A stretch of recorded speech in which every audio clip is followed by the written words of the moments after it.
nearly all of their splashes. The last one finally going to be spent.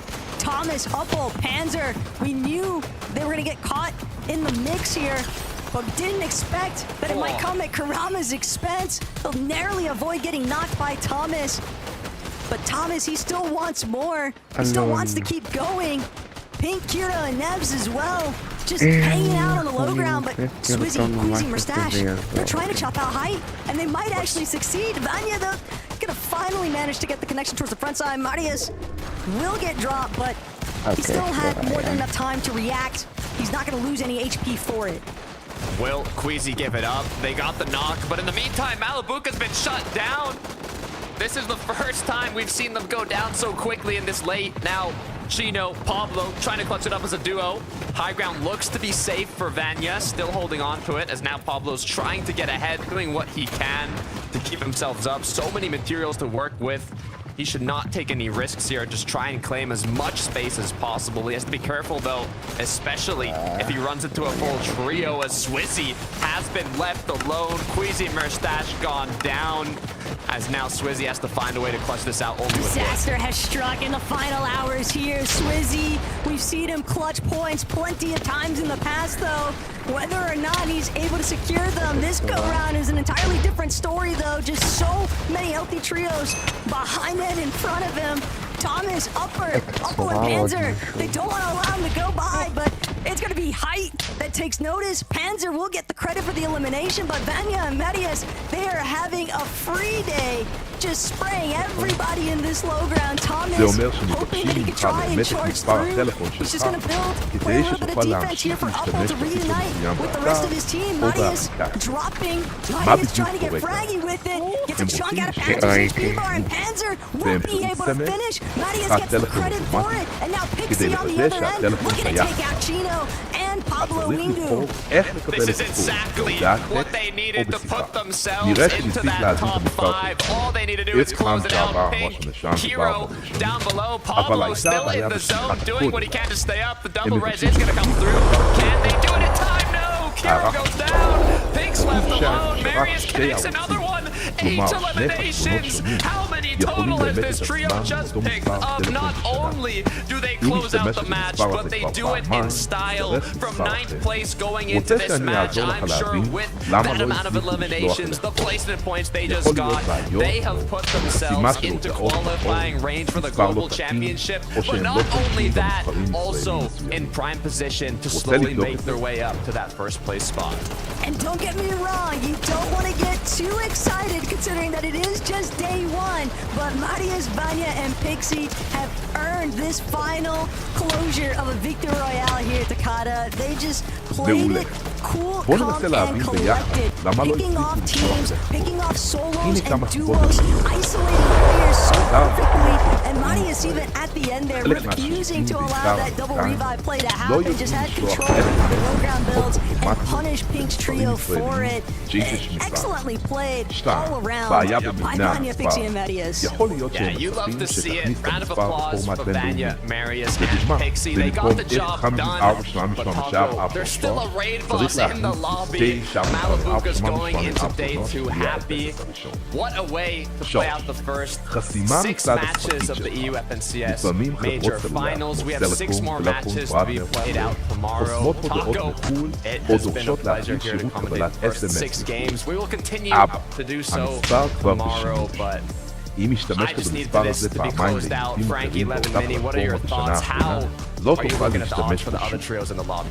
First of all, I massively enjoyed hearing Takata and Taco casting those games today. They're incredible games casted by incredible voices. But let's talk about the action from today, because 11-2K, there were some trios that definitely lived up to our expectations. But a trio that, in some ways, risked going under the radar as we headed into the Grand Finals weekend was Vanya, Pixie, and Marius. We expected big things from them, but I don't know if we expected 2 victory royales on day 1. Yeah, I mean, great start again. When I mentioned them at the start of the day, I said exactly that they were just one of those teams that is just sneakily really good, right? And they have a really good setup to do well today.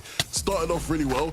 Again, you know, had a couple maybe games where, you know, as my friend Miniman would say, maybe weren't ideal performances.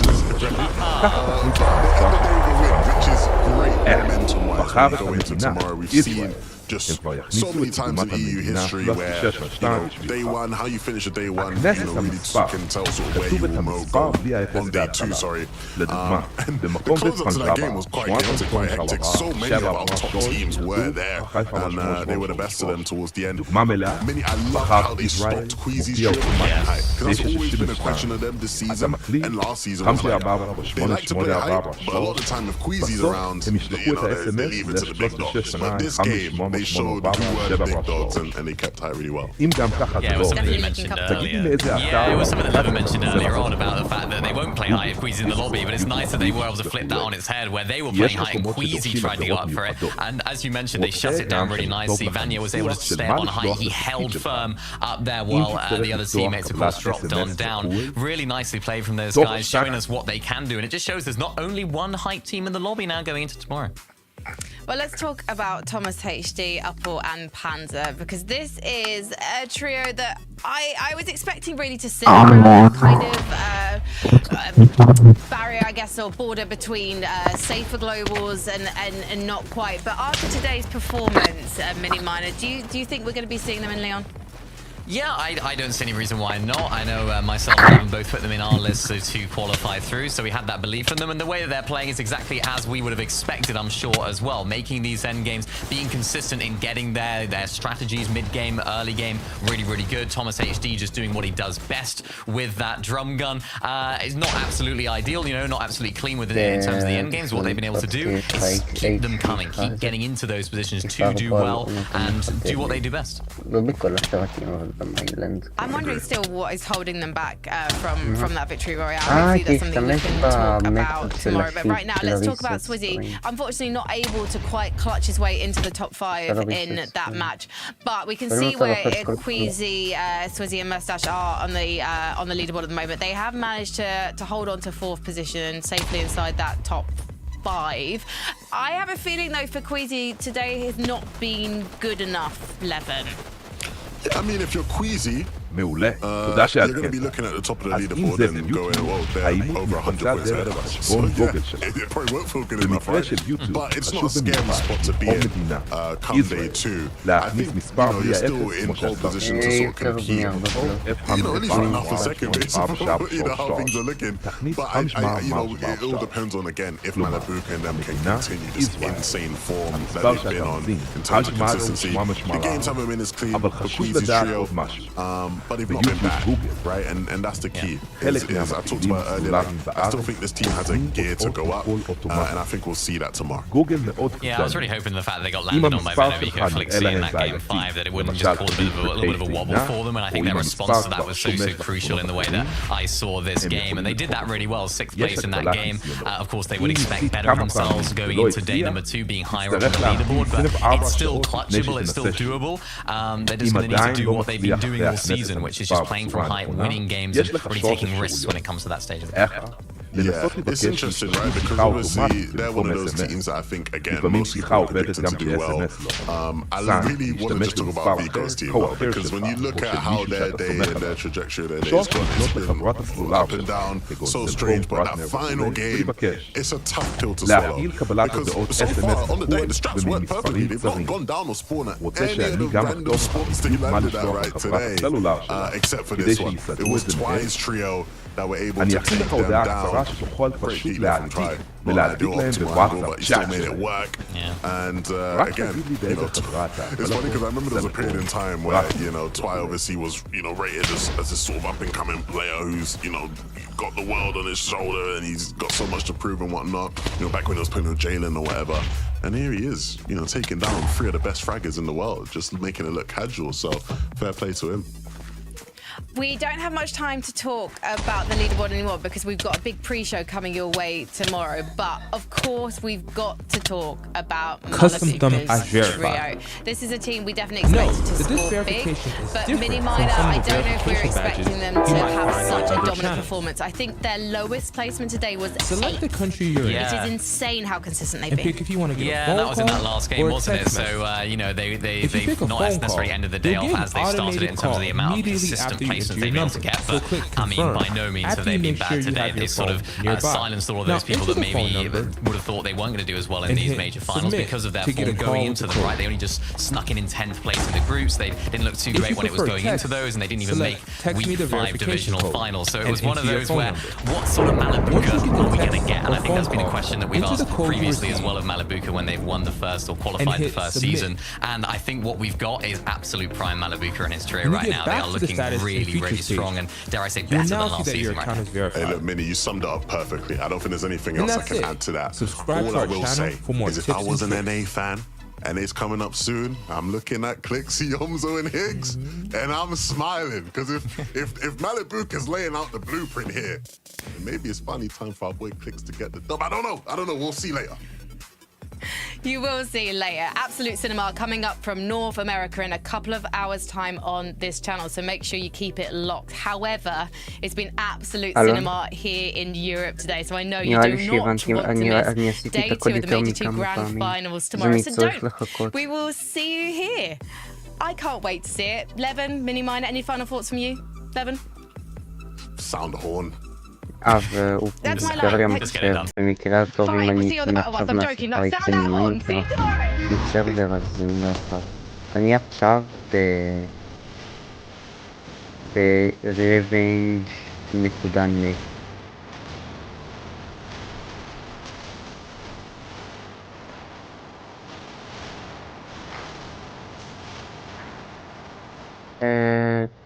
דולס.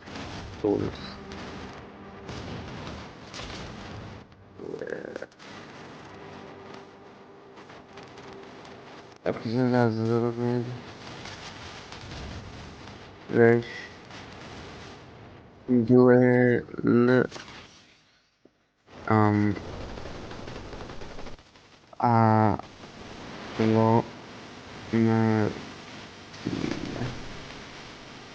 מה אתה רוצה?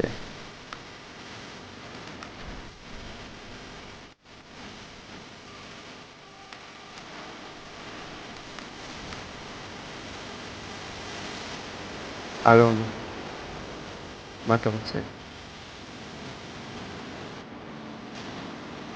לי בשיתוק, מה אתה רוצה?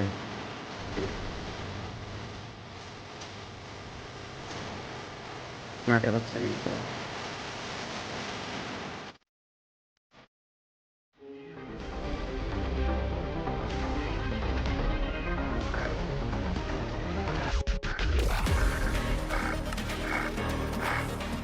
מה זה דרקליק תשארה?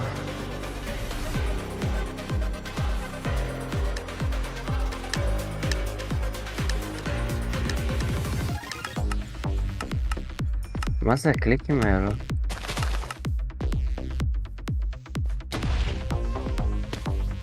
אוקיי.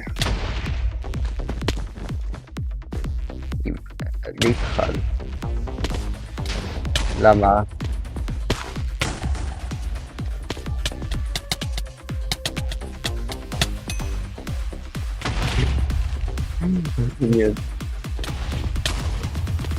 לא נורא.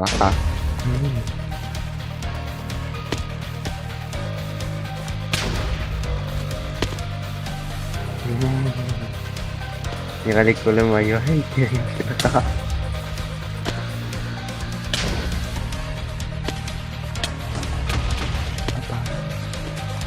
אוקיי, אני אתן לך לנצח, רק אני אשבור לך את המיטה. ואתה תמשיך לבייס שלי.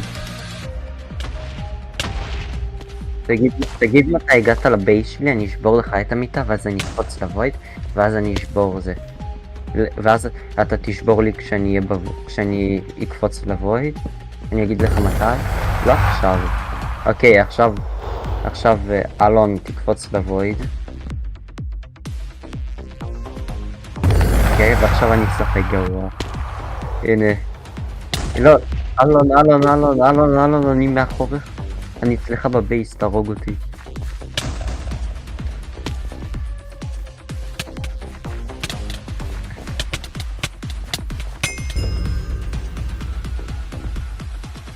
יאו.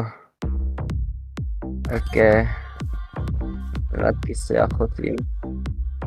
יאו. עכשיו איזה גיים עוד אתה רוצה שאני אתן לך לנצח? Oh damn. לא את זה? מה אתה רוצה? Okay. I hope you know how to play. I mean, don't worry. It's gonna be easy. You early send duel to request... תעשה שאתה לא מרשה לדואל ששלחתי לך. תעשה לדואל ששלחתי לך, כאילו, אל תאשר. אלון, יופי, עכשיו אני יכול לשלוח לך. OP duels, יופי. אוקיי, בוא נראה. נראה לי שאני הבנתי מה זה הולך להיות. אוקיי.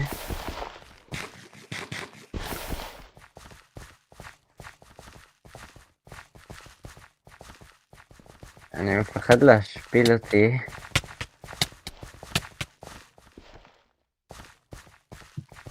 גאש. אוקיי, תגיד שאתה זה. קודם תזרוק את הפורשינים מעליך. אני גם זורק. 2. ואני מגיע אליך, תזרוק גם. בלעד זרק את הכל.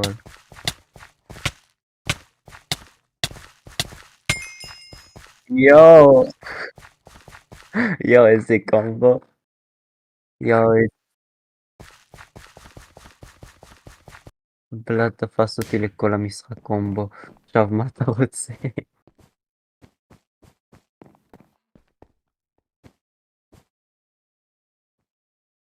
אוקיי.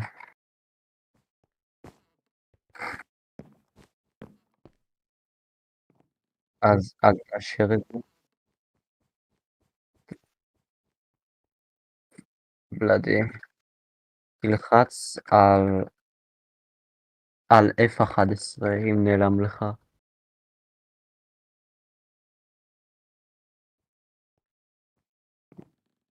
יופי.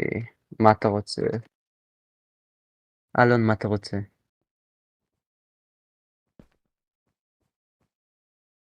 אתה צריך להגיע לשטח, לצד השני שלי ולהיכנס לחור. זה נראה לי מוכר לך מהיוטיוב.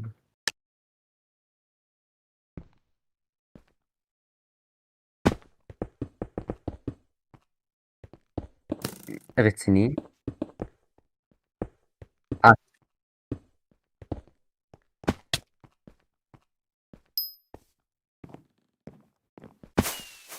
אוקיי. יש, המטרה 1-2. המטרה זה להשיג יותר נקודות. בוא נגיד.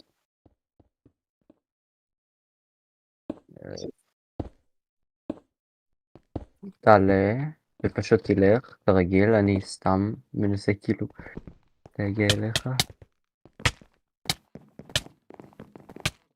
תלך לחור, תלך לחור. לא, לא. נו. עכשיו תחבר.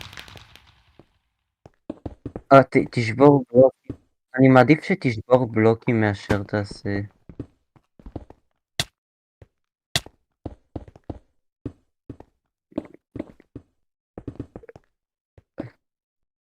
No. Yeah, it's too beautiful, מה אני יכול להגיד? מה אתה יורד למטה אם אפשר פשוט לשבור בלוקים עם פיקקס? לא, לא, אני אלך בחזרה.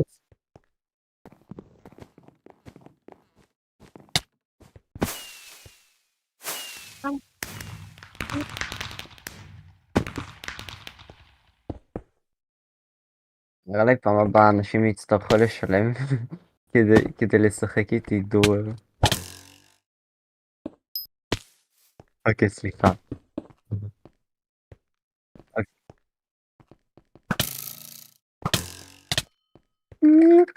אוי.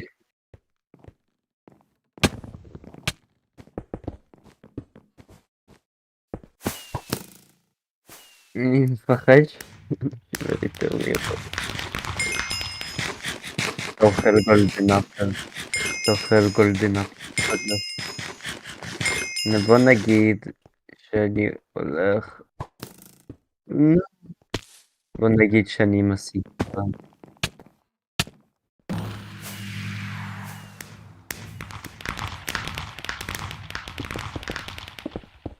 בוא נעשה קצת סקיל, סתם. אני שובר.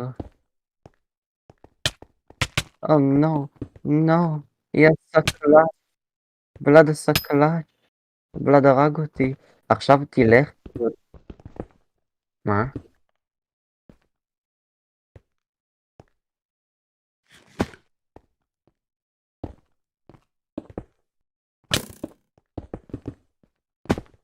אוקיי, אני קצת. אוקיי. למה?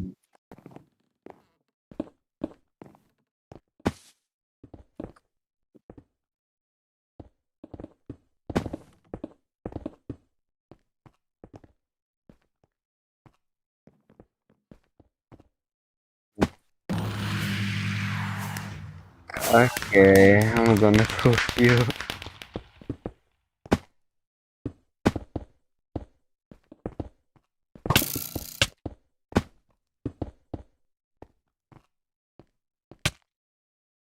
אז זה, אם אתה לוחץ על זה וכמה פעמים וגם על להרביץ, אז זה עושה לך reset. reset זה כאילו בשביל הקומבו. זה פחות נותן לך נוטבק. זה יותר מדי רחוק כדי לעשות קלאץ'. אבל אני יכול לעשות את זה, אני למד, לא משנה. בלד, I'm going to get you. וכשאתה נכנס לחור תלחץ על המגן הזה, איך שאתה לא אמרת לזה.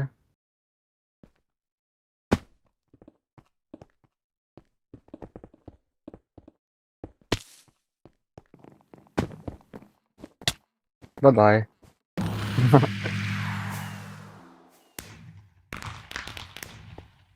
אוקיי. נגיד שאני פורץ אותך, תעשה המון סקילים. נו. אוקיי, סורי, טעות שלי. בוא נגיד.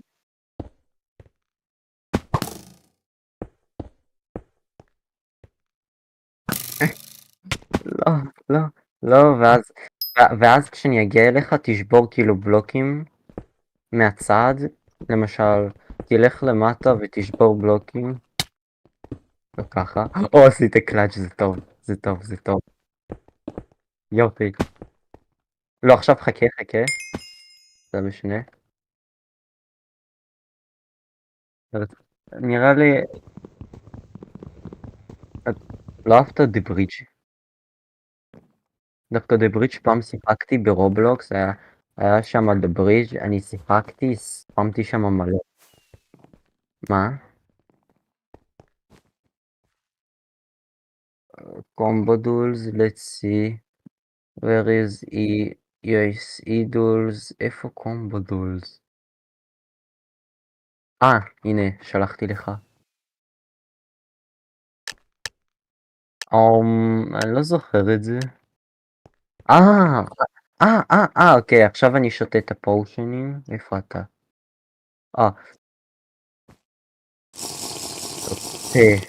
שותים פושנים. ועכשיו אני לא רציני. או להיות רציני.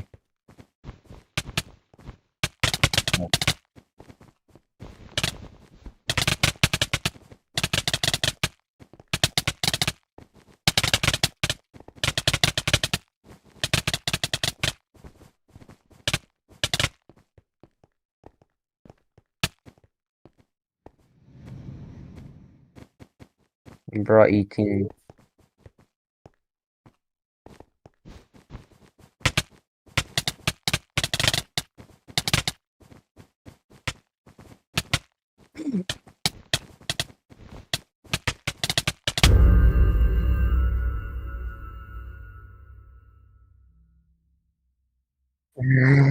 זה לא היה כזה קשה בשבילי. אוקיי, מה אתה רוצה?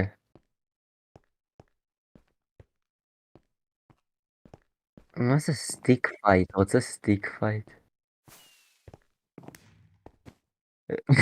יואו. רגע, אני רוצה לעשות קלאצ'ים קצת. למרות ש... יואו. המטרה שלך זה לשבור את המיטה שלי כמות מסוימת פעמים, ויש כל מיני דברים. תלחץ שאתה מאשר. אני אראה לך מה זה קלאץ'. אם אני אצליח. או... אוקיי.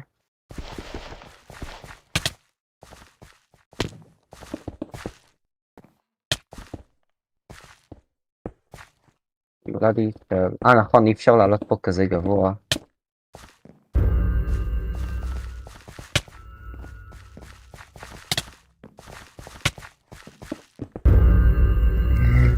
עוד.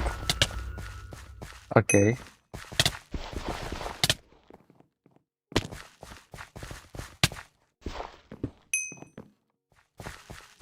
בטוח. מה זה הנוטבק כזה?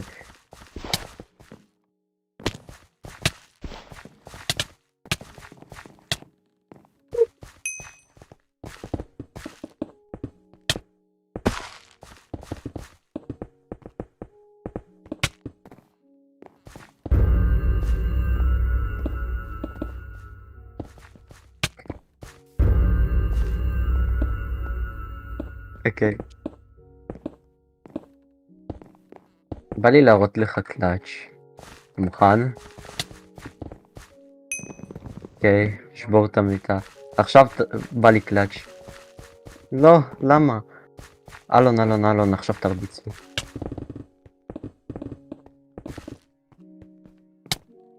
דה.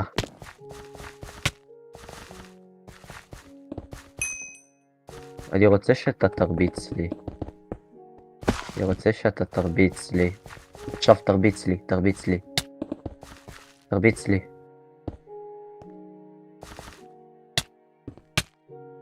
ילד. תרביץ לי. עוד.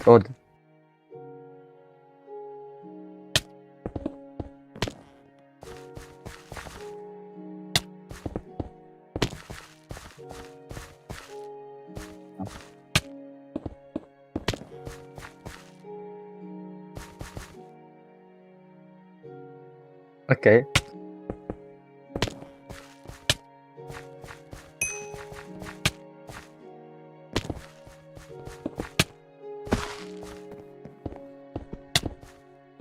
מה זה הנוטבק הזה?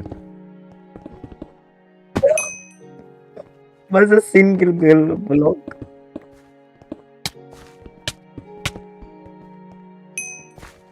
בלעד. You're weird. יואו, מה זה הקלאץ' הזה?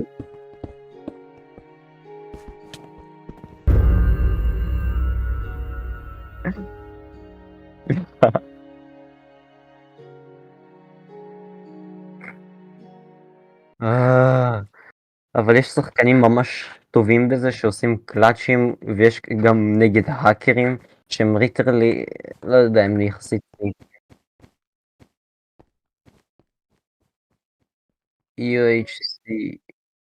UHC רוצה לראות. כן, מתישהו. אוקיי, עכשיו אני אוכל אפל.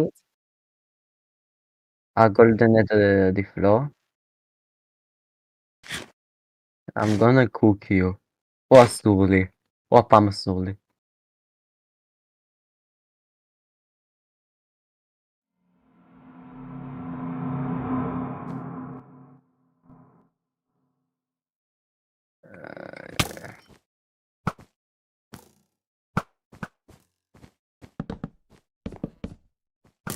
וואלה.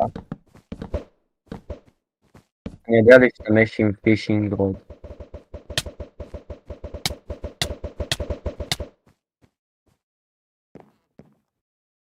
אני בונה קראפטינג טייבל. זה כדי לברוח מאנשים ולעשות ככה.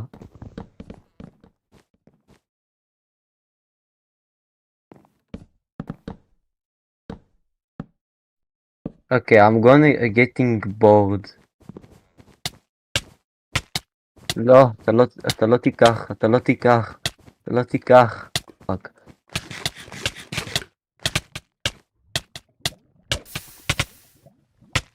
אוקיי, אסור לי להרוג אותך, נכון?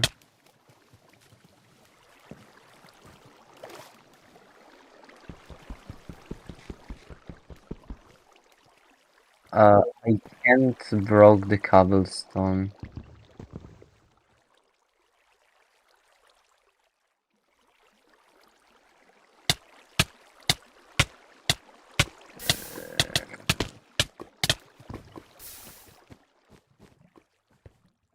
No.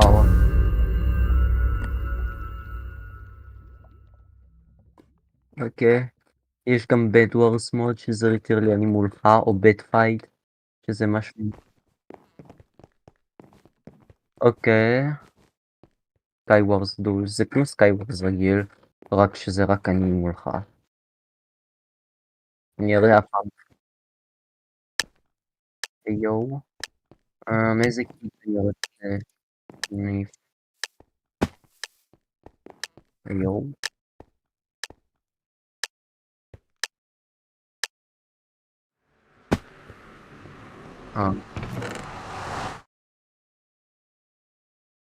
אני יודע לזרום עם זה מלא.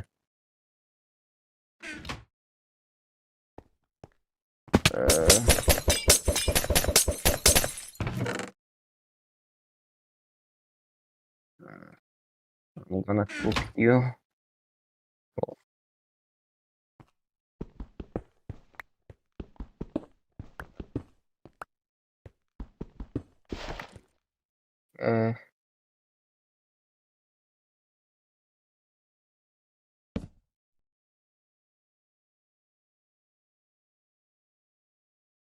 אני לבינתיים מטייל פה.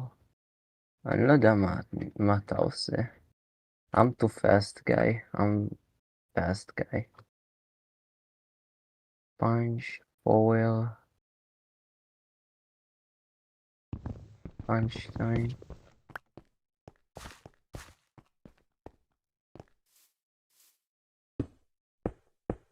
Let's cook you.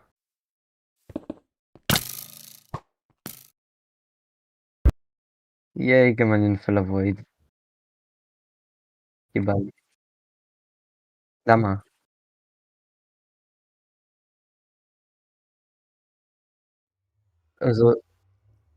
אז אתה רוצה עוד משחק?